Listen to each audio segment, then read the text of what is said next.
Hello, everyone. It's wonderful to have you for this exciting discussion. We'll explore how people and culture intelligence are shaping the future of work and share actionable strategies to build smarter, agile organizations. So, what makes this topic so critical now? With AI, data analytics, and global challenges transforming not just the way we work, but the way we live, HR is uniquely positioned at the heart of this evolution. There's higher demand for practical strategies to balance the technological capabilities with nuances in human behavior. So, today's discussion will explore how people and culture intelligence connect technology, culture, and human centricity to drive meaningful change in our organizations. Today's speakers are global thought leaders, pioneers in people and culture intelligence, and innovative drivers of HR transformation. They're here to share experience and offer advice you can hopefully apply in your organizations. So, Charlie Sull is a globally recognized expert in corporate culture and AI, as co-creator of the widely read Measuring Culture series and co-founder of CultureX. Charlie worked with leading companies to improve their cultures. Charlie, hi. Hi, Nina. Thanks for having me. Jason Averbook is a senior partner at Mercer, a top 25 HR consultant and global leader in digital HR. He is shaping the future of work by leading Mercer's generative AI strategy. Hi, Jason. Nina, how are you? Thank you so much for having me, and excited to be here with Max and Charlotte. Thank you. Dr. Max Blumberg is founder of Blumberg Partnership and helps global organizations enhance their productivity with AI-driven strategies. He's a visiting professor and researcher focused on aligning HR with business outcomes. So let's dive in. Charlie, in your research, you've pointed out that companies with a strong culture of psychological safety perform significantly better, almost 4 times stronger than companies with weaker cultures. What are some of the key culture intelligence aspects that create safe and effective culture, and why are they so important now? Yeah, I'm not sure I ever quite said that if you have a strong culture of psychological safety, you're going to perform 4 times better. The reality is culture has hundreds of different dimensions, and depending on things like your strategy, your context, market conditions, you're going to need to cultivate different cultural dimensions in order to succeed. That being said, psychological safety is generally one of the best things to cultivate. It is linked to a variety of positive outcomes. And in fact, if you look at, we did a study of the culture champions a couple of years ago where we looked at 25 or so of the strongest cultures in the United States. And then we looked at across hundreds of cultural dimensions compared to their industry, what traits do these cultures tend to have? And in that study, and we've replicated this a few times with pretty similar results, psychological safety emerges as one of the main things that the very strong cultures tend to do well. And part of this has to do with the idea of cultural measurement, which is that if you can effectively listen to employees across a large company and incorporate their feedback, then you can more effectively manage the culture in a variety of ways. So not just psychological safety, but say you have a problem with agility. If you have effective cultural measurement, you can recognize where that problem with agility is breaking down and also identify high impact ways to fix it, and so on with collaboration, execution, processes, any one of these hundreds of cultural dimensions. So part of the reason why psychological safety is so important is because it means that employees feel safe speaking up and alerting leaders to potentially sensitive issues in the company. And then if leaders are aware of these issues, they can then take steps to address it, and the culture becomes better. So that's basically how we think of how it works. That's an interesting point. So technology can transform culture in ways we don't always expect. I'd love to hear how you, Jason, view this from your perspective. Do you agree, or do you have a different take on this? No, I mean we live in a digital world. I mean, no one's going to argue that. Well, I mean, someone could if you want to, but no one's going to hopefully argue that. So all of that being said, we have to think about how do humans and machines team together. Does that make sense? We have to think about how do humans and machines team together and how do we drive culture. For example, in the chat, Nina, I said, hello all, thank you for joining us. No one said anything. Well, when you think about that from a culture standpoint, like, okay, well, cool. I said something, no one responded. Now, would that be the case if we were in person? No, someone would say something. But with technology, oftentimes we lose something. But when we actually think about the use of interacting with technology tools, it's important we don't lose the humanity side. Does that make sense? Because when we do that, then all of a sudden these tools are just tools. We have to think about mindset, skill set, and tool set. Mindset, skill set, and tool set. The tool set is the technology, but the mindset is still a very human first approach. And the skill set is something we all need to work on when we do that. And if we do that, we're going to be able to expand and stretch culture and make culture not just something when I'm in person, but also something where wherever I'm at, I'm experiencing and engaged in the culture versus old school, I had to be in the office, quote unquote. So in the world we live in today, where change is happening faster than it's ever happened before, we have to think about how do I drive culture and think about not getting connected, but building connection. That's very interesting point. What's your take, Max? How do you see technology like agentic AI helping us change this mindset or human behaviors like decision making, building trust, openness, communication? Yeah, I mean, I think that you can use you firstly, let me just say you don't need technology to build culture. You know, the Catholic Church, for example, and religions have been building culture for the past 6,000 years, and there's been no technology. But what technology does allow you to do is it allows you to take away the basic parts and the basic communication, the repetitive and the boring parts of culture. So that allows you to replace it with more interesting ideas where people can, you know, to use Charlie's idea of psychological safety or Jason's idea of moving to higher places. But I recently divide all AI work into two camps. I say that there's efficiency-based AI, which is you have a list of tasks and it can do the tasks more quickly than it could do before, but it won't do them better than they were done before. You'll get the same quality. Whereas effectiveness AI is where AI, usually with a human being, produces something that you could never have produced with AI on its own, and you could never have produced with humans on their own. And I think what's happening today is that we're falling rapidly into the efficiency camp, where companies are making everything more efficient, processes are going faster, but not better. And I think that's where we're missing the opportunity. So we're not seeing improvements in quality yet. We are seeing improvements in volume. And it's almost like a race to the bottom as prices go down because the efficiency is out, but the quality of the deliverables, the products or the services that you're selling, those could be so much better if we used an AI effectiveness model.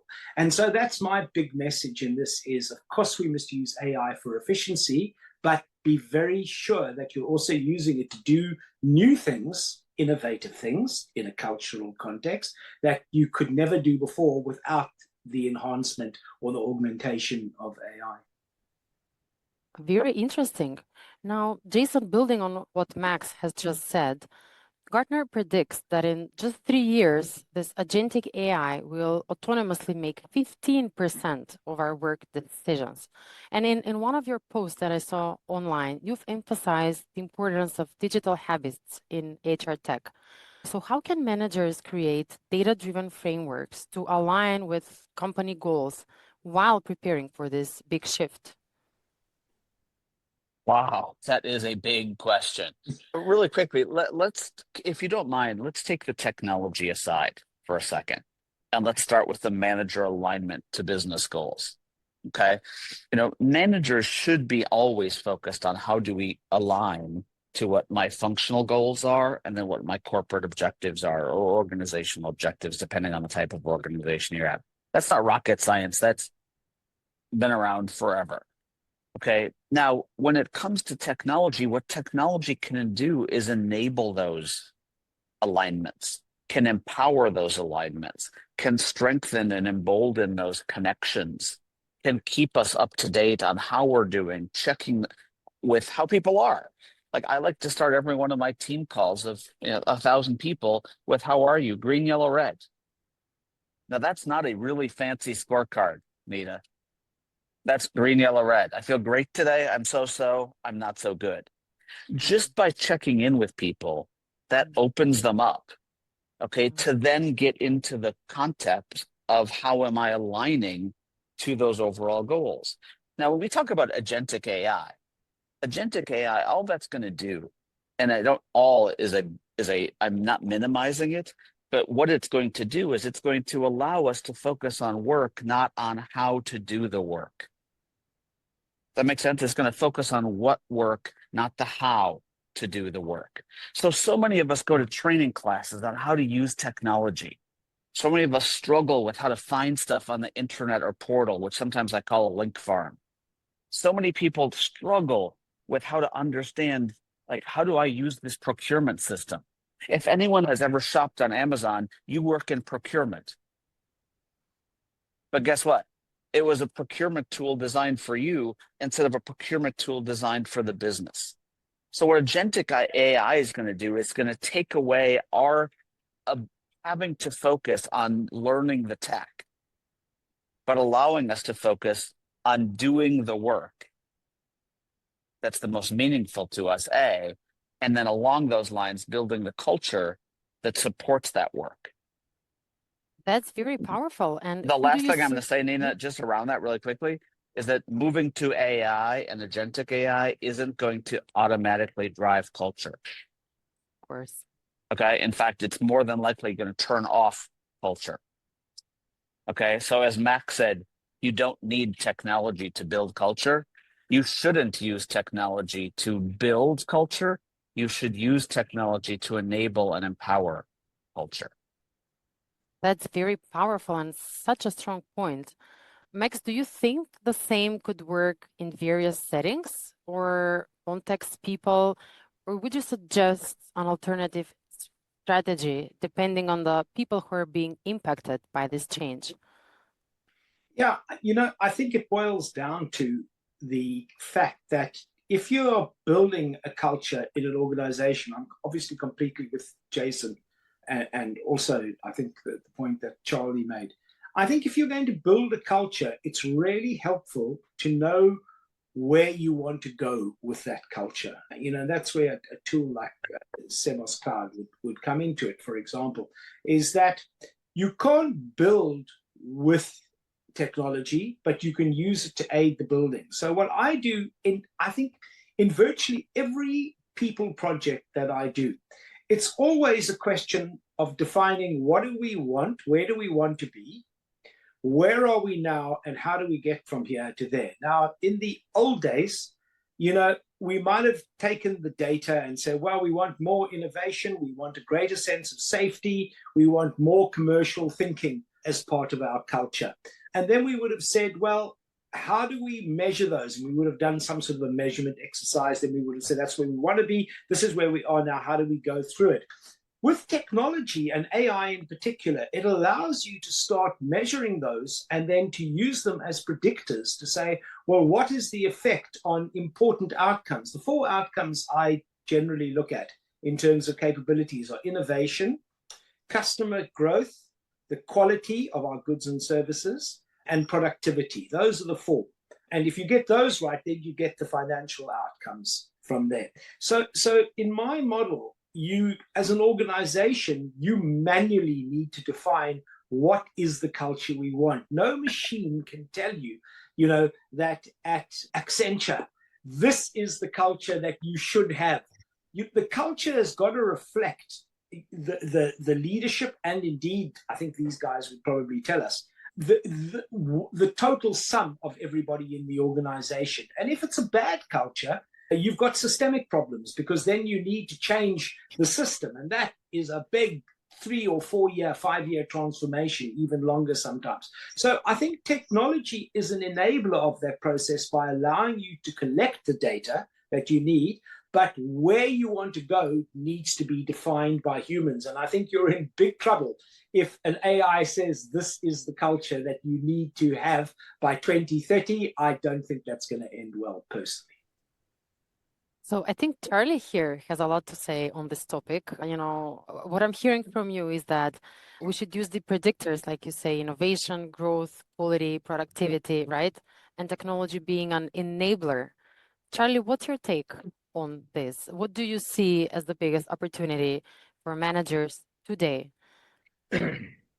Well, I think what Max was saying about efficient AI versus effective AI is absolutely right.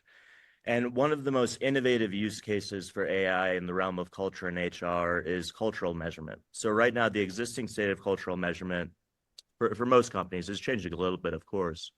But if you're going to measure your culture, you're going to use one of these traditional surveys on a scale of 1 to 5, I agree with this, on a scale of 1 to 5, I agree with this, and so on for 20, 50, 100 questions.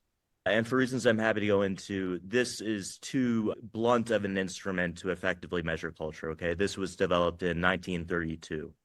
So one of the big potentials of AI is to take this system of cultural measurement and make it 1 to 3 standard deviations more effective.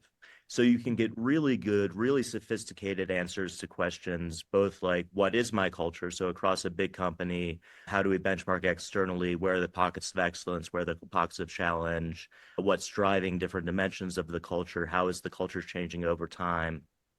All across hundreds of different cultural dimensions. So both the employee experience, things like respect, inclusion, but also what we'd call strategic culture. So things that don't impact the employee experience very much, but nevertheless are very important for executing strategy, like innovation, agility, cross-unit collaboration, execution. And I think Max is absolutely right that you don't want to have AI in the driver's seat making the big decisions about what is our desired culture, what's our North Star. However, what effective cultural measurement can do is tell you the existing landscape. And then you're going to notice things. For instance, maybe you notice, okay, well, actually, our culture of favoritism is 3 standard deviations below the industry benchmark. So now that's going to at least enter into our decision making when we try to determine where we want to go culturally. And maybe that's one of the things we address. But I completely agree that when you're deciding where to go culturally, big picture, there are going to be a lot of considerations, and probably 2 of the main ones are, well, 3 of the main ones. One is, what is the vision? What are our enduring values? What are we as a company trying to do big picture? The second is a little bit shorter term, which is, what is our strategy? In order to successfully execute our strategy, what do we need to succeed? So for instance, if the strategy is a strategy of integration, chances are you're going to need a strong culture of cross-unit collaboration, for instance. And the third major input, I would say, is actually what Culture AI can help you with, which is, what is our existing culture, and what are the, what just emerges on the map of things to address? Because you can have a strategy of trying to create integration and a vision that is similar. But if the reality is we're 2 standard deviations more toxic than our industry peers, then that emerges as something you want to address as well. Charlie, Max, and Jason, thank you so much for this engaging conversation, for sharing valuable advice that only emphasize the importance of aligning technology with people-first strategies. To all listeners, I hope you're living inspired and equipped with new ideas, and let's continue the conversation. Feel free to connect with us and dive into the additional resources we will soon share. Until next time, stay curious and be bold change ambassadors for your companies. Thank you and goodbye to all. Thank you. Bye-bye. Thanks, everybody.